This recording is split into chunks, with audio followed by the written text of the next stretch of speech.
বিসমিল্লাহির রহমানির রহিম। প্রিয় সাংবাদিক বন্ধু, আপনি যে প্রশ্ন করেছেন, নরেন্দ্র মোদী এবং ডক্টর মোহাম্মদ ইউনূসের সাথে যে সাক্ষাৎকার থাইল্যান্ডে হলো, এই সাক্ষাৎকার সম্পর্কে জামাত ইসলামীর প্রতিক্রিয়া কি? ইতিমধ্যেই রাজনৈতিক দলের দু একজন নেতা এই বিষয়ে তাদের প্রতিক্রিয়া ব্যক্ত করেছেন। বিষয়টি আমাদের দৃষ্টিগোচর হয়েছে। আমরা মনে করি যে ভারত বাংলাদেশের নিকটতম প্রতিবেশী এবং সবচেয়ে ঘনিষ্ঠ একটি দেশ হচ্ছে ভারত। বাংলাদেশের পররাষ্ট্রনীতি হচ্ছে সবার সাথে বন্ধুত্ব, কারোর সাথে বৈরিতা নয়।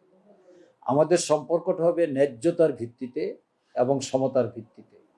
সেই দৃষ্টিকোণ থেকে বাংলাদেশ এবং ভারতের সম্পর্ক হওয়া উচিত ছিল ন্যায্যতার ভিত্তিতে, বন্ধুত্ব এবং যে সুন্দর পরিবেশ সেটা বজায় রেখে। কিন্তু আমরা লক্ষ্য করেছি ভারতের সাথে ঠিক সেইভাবে বন্ধুত্বটা গড়ে ওঠে নাই, ঠিক সেইভাবে পররাষ্ট্র বিষয়ক কর্মকাণ্ড পরিচালিত হয়নি।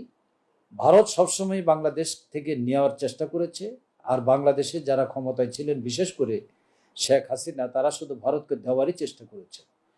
ফলে ভারত এবং বাংলাদেশের সাথে সম্পর্কের একটি টানাপোড়েনের সৃষ্টি হয়েছে। অনেকগুলো ইস্যু ভারতের সাথে বিদ্যমান আছে। তার মধ্যে একটি হচ্ছে পানি, গঙ্গার অবস্থান এবং তিস্তার পানি, সেই সাথে সীমান্ত হত্যা, এবং সর্বশেষে যুক্ত হয়েছে ফ্যাসিস্ট শেখ হাসিনা ভারতে গিয়ে আশ্রয় গ্রহণ করেছে এবং সেখান থেকে তিনি বক্তব্য দিচ্ছেন বাংলাদেশের বিরুদ্ধে। মাঝে মাঝেই তিনি উস্কানিমূলক বক্তব্য দিয়ে বাংলাদেশে একটি উত্তপ্ত পরিবেশ তৈরি করার চেষ্টা করছেন। সঙ্গত কারণেই এই পরিস্থিতিতে ডক্টর মোহাম্মদ ইউনূস এবং নরেন্দ্র মোদীর সাথে যে সাক্ষাৎকার, এই সাক্ষাৎকারটি অত্যন্ত গুরুত্বপূর্ণ ছিল। আমি মনে করি 40 মিনিটের এই সাক্ষাৎকারে বাংলাদেশের বর্তমান অন্তর্বর্তীকালীন সরকারের প্রধান উপদেষ্টা ডক্টর মোহাম্মদ ইউনূস বিষয়গুলো নরেন্দ্র মোদীর কাছে ডাইরেক্ট তুলে ধরতে সক্ষম হয়েছেন। পানি বন্টনের ব্যাপারে তিনি কথা বলেছেন, এরপরে তিস্তার বিষয়ে কথা বলেছেন, তিনি সীমান্ত হত্যার ব্যাপারে কথা বলেছেন, এবং সর্বশেষে শেখ হাসিনার ভূমিকা সম্পর্কে কথা বলেছেন।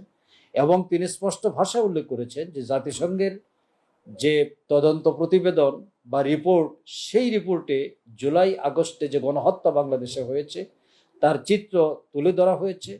জাতিসংঘ বলেছে তাদের রিপোর্টে যে বাংলাদেশে 1400 জন লোক নিহত হয়েছে, তার মধ্যে 13% হচ্ছে শিশু।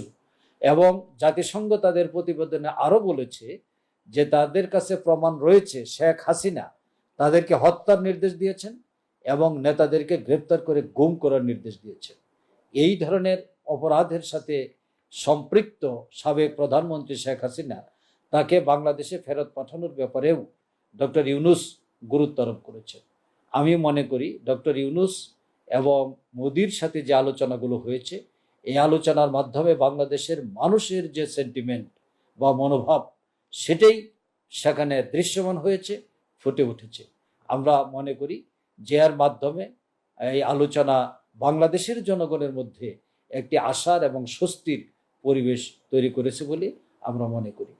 আশা করি যে ভারত বিষয়টি পজিটিভলি গ্রহণ করবে এবং ডক্টর ইউনূস সাহেবের যে যৌক্তিক বক্তব্য, সেই যৌক্তিক বক্তব্যের মাধ্যমে ভারত তার ভূমিকা পালন করে প্রমাণ করবে তাদের সম্পর্ক কোনো দলের সাথে নয়, বাংলাদেশের জনগণের সাথে। আপনাকে ধন্যবাদ।